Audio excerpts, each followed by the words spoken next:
She has no name, but every lion in this pride follows her. She moves and 30 lions move with her, without a sound. This morning she walks toward a waterhole dry for 6 weeks. She knows something the others do not know yet. Her left ear carries 3 old scars from a buffalo horn. She survived that day. The buffalo did not. That was the day the Serengeti learned what she was made of. She is 11 years old now, ancient by lion standards. Most lionesses here die at 7. She is still here, still leading. The male with the darkest mane is not deciding today. He never has been, not once in all these years. Watch closely, because you have been told the wrong story about power.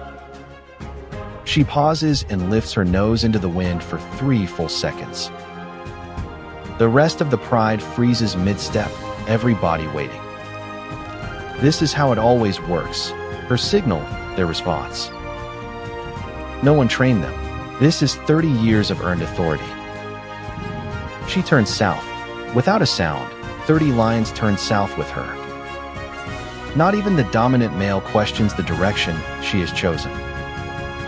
Here is the thing that most documentaries never stop to show you. The male is the face of this pride. The female is its engine. She decides where to hunt, when to move, who belongs here. Stop. What you just saw, science only confirmed this in 2024. A 30-year Serengeti study found aging lionesses are the navigational core of every pride. Their bond quality, not quantity, determines whether the pride survives drought. She was born here. Her mother led before her. Her daughter will lead after. The males pass through this territory. The females are the ground itself. 3 generations of her family walked this same ridge under this same sun. At 4 months old, she was the smallest cub in the litter. Her brothers pushed her from kills. She ate last, if she ate at all. But she watched everything they did not bother to notice. She memorized the wind direction at this hour and where zebras drank at dusk. She memorized which hyenas were bold and which ones would always run first. Knowledge is slower than speed, but knowledge is what outlasts everything else here. By age 3, her brothers were expelled as all young males are. She stayed. Slowly, quietly, she began to lead by being right. The dry season arrived 6 weeks early. The grass is brown to the horizon. 3 other prides have already moved north, chasing the last water in green. She has not moved yet. She is waiting for something specific. Her grandmother made this exact calculation on this same plain decades ago. The memory is not hers, but the instinct passed down through the bloodline.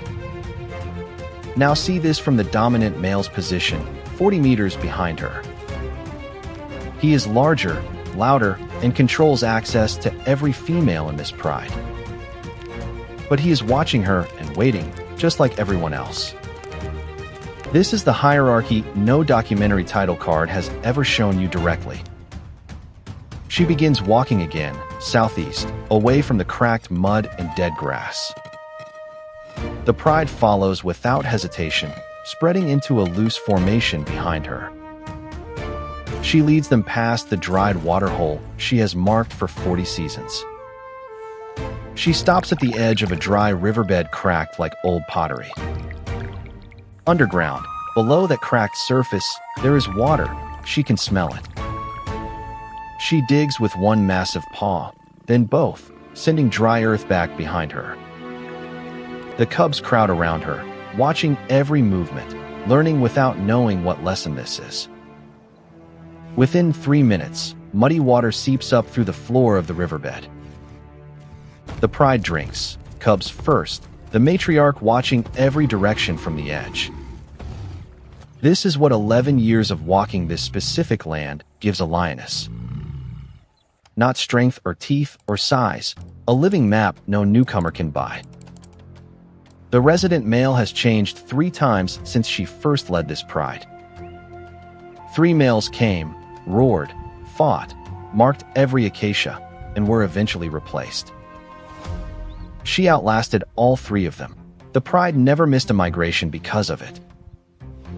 The Serengeti Lion Project tracked her family for 30 years of continuous field observation. Their finding, prides led by experienced matriarchs raised 30% more surviving cubs per year. 30%, that is the measurable weight of one female's accumulated memory. Her oldest daughter is 8 now, watching from 20 meters out in the pale grass. She studies the way her mother holds still before deciding anything. She is learning the map, not the land itself, but what lives inside her mother. The day will come when this matriarch no longer walks this ridge at dawn.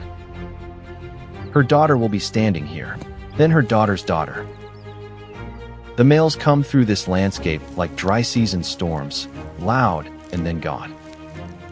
The females are the ground beneath every storm, always holding the shape of things.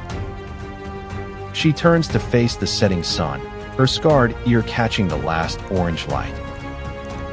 The pride settles around her, bodies touching, breathing slowing into the long evening quiet. Tomorrow she will decide again, direction, waterhole, timing, risk, and they will follow. Not because she is the loudest animal on this plain, she never is. Because she has never been wrong when the decision truly mattered to the pride's survival. This is what the crown actually looks like, if you watch long enough to see it. Not a mane and not a roar, 3 scars, 11 years, and a map. She was the smallest cub in the litter. She became the one they all follow. Tell us, who in your life carries that kind of quiet, undeniable authority? You have seen this before, you just never called it what it is. She has no name, but the Serengeti knows exactly who she is.